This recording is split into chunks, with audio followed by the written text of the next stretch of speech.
ile maneno wao watu walifanya hata watu 15 walikuwa ni wachache kabisa, ilikuwa natakikana hata waende hata 1000 au 2000. Kenyans have been left to wonder whether the words spewing from leaders' mouths would make their grandchildren proud, from disgusting expletives to unprintable verbs and adjectives towards the youthful Gen Zs. Kenyans are wondering if this will ever stop. On July 5th, 2025, Assistant Chief Thomas Cheboi of Uso sub-location in Uasin Gishu County made inflammatory remarks at a public burial, suggesting that the number of protesters killed during the June 25th anniversary demonstrations was too low. His words have sparked outrage, reigniting debates about leadership, accountability, and police conduct in Kenya. At a public burial in Uso sub-location, Assistant Chief Thomas Cheboi addressed mourners, making a statement that left the crowd stunned. Murmurs could be heard. He claimed that the number of protesters fatally shot by police during the June 25th anniversary demonstrations was insufficient, arguing that the death toll should have been in the thousands. Mtu ongea na mtoto yako. Kwa sababu mimi naamini kwamba wale ambao wataenda sasa hiyo ile maandamano ya pili, mlisikia minister bila alikuwa anaongea. So wenye wataenda tena maandamano kwa polisi, ile polisi hiyo bunduki sio toi utakula hiyo. Tunasema watu 15 lakini watu 15 hata hiyo ile maneno wao watu walifanya hata watu 15 walikuwa ni wachache kabisa, ilikuwa natakikana hata waende hata 1000 au 2000. Hiyo sio mzuri, hiyo sio siasa, lakini ni walikuwa hiyo ni mbaya, hiyo sio mzuri kabisa. So kwa sababu ya mimi sitaendelea kusema mengi, lakini tuombe nchi yetu, tuombe. These remarks, described as callous and divisive, were met with immediate disapproval. To understand the gravity of Cheboi's words, let's revisit the June 25th protests, marking the anniversary of significant national demonstrations.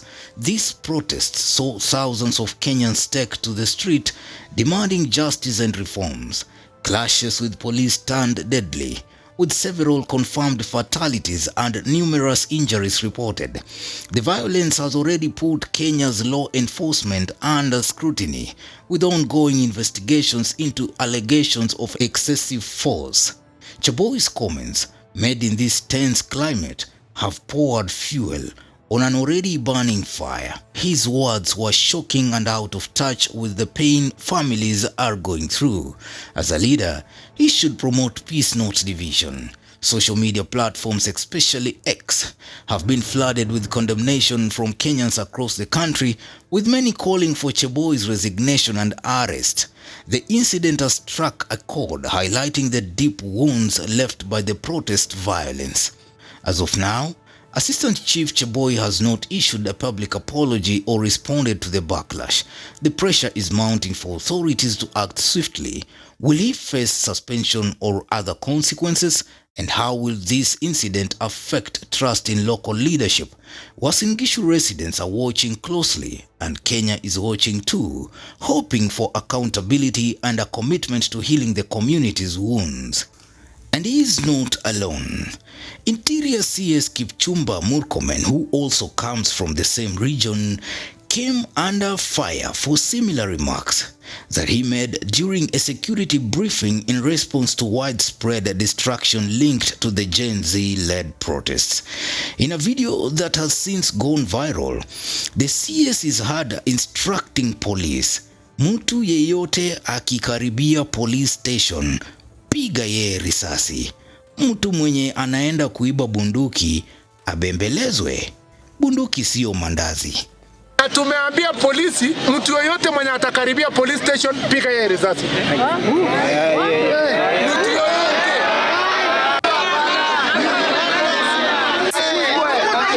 Ama mtu mwenye anasumbiwa mawe, polisi anataka kuua polisi, ati atakuja kubembelezwa. Unafikiria bunduki ni mandazi? unatoroka tu wakati unaona ile yenye uko nayo hata ukipeleka 5 6 bado ni wengi. Lakini kwa mjinga watu 10 20 hapo wewe unashindwa na hiyo kazi.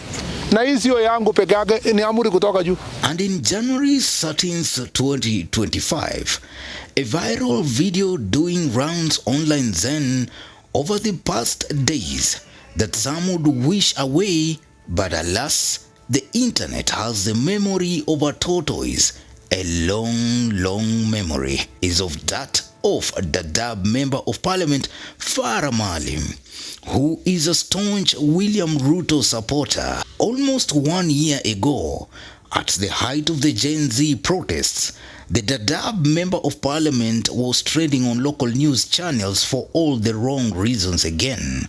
Speaking in his local dialect, Somali, the Wiper MP was quoted saying if he was Kenya's Supremo, he would have clamped down ruthlessly on the youth demonstrators and could even have killed 5,000 of them each day.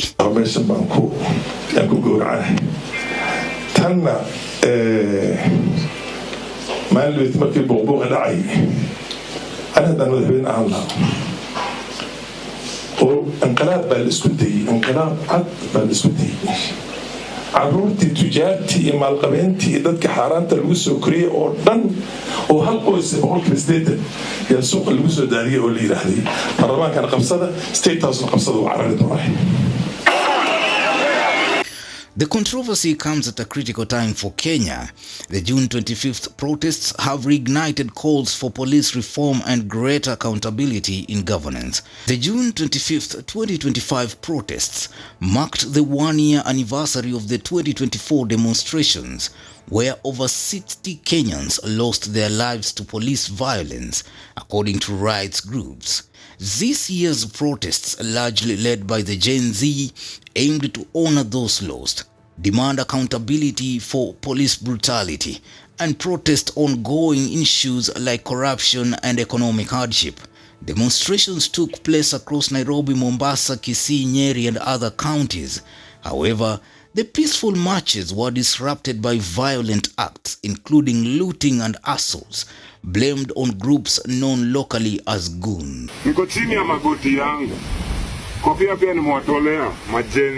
So who are these goons?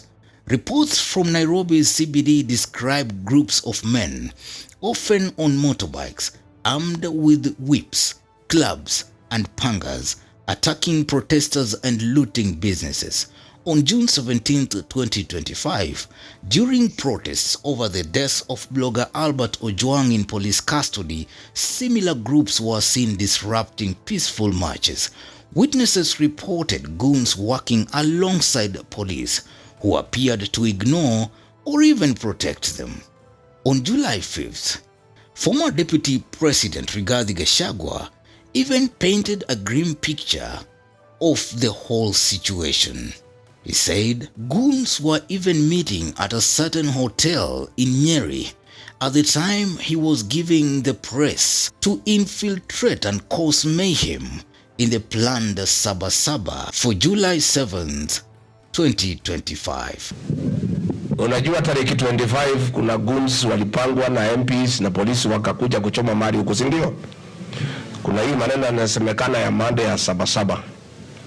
Saa hii tunaongea saa hii, wale goons ambaye wanapangwa kuja kuangaisha watu hapa Nyeri na huyu mjumbe wa hapa wanakutana pale Sun City Hotel Sagana. Mkutano unaendelea saa hii na polisi wako hapo na goons wanapanga vile watakuja kuchoma mali ya watu, alafu wakuje kushika watoto wetu kuwawekelea makosa. So wewe mheshimiwa wa Madhira, tafadhali, hiyo mkutano unaendelea naye na polisi mko pale mnapanga. Tungetaka kuuliza vijana wale wako hapo karibu Sagana, mkibia hapo Sun City, ndio mtoe hiyo watu hapo mbio. Hao wanapanga hiyo maneno. And we thank our people for giving us information. Unajua hao majenzi wanatusaidia sana. Hakuna kitu kinaendelea tujui, si ndio? You know, it is very serious. Pahali hii serikali imefika, we have stooped so low that we are governing by goons. Na ndio hii maneno ya Haiti haikuwa kwenda kumaliza gangs Haiti. Ruto alikuwa anatuma watu huko benchmarking on how to use goons here in Kenya. Na ndio kasi ambayo inaendelea. The infiltration of goons has had profound impact on Kenya's Gen Z movement. What began as a unified call for justice and reform has been muddied by violence and looting, leading some to label protesters as wakora or criminals. Back to Cheboi. Cheboi's remarks have only amplified the calls for police reform and greater accountability in governance, serving as a stark reminder of the challenges facing Kenya's political landscape. What do you think about Assistant Chief Cheboi's remarks? Should he face consequences? Many agree. And what does this mean for Kenya's future? Drop your comments. Newsroom, Maisha TV, Bushabi Jr.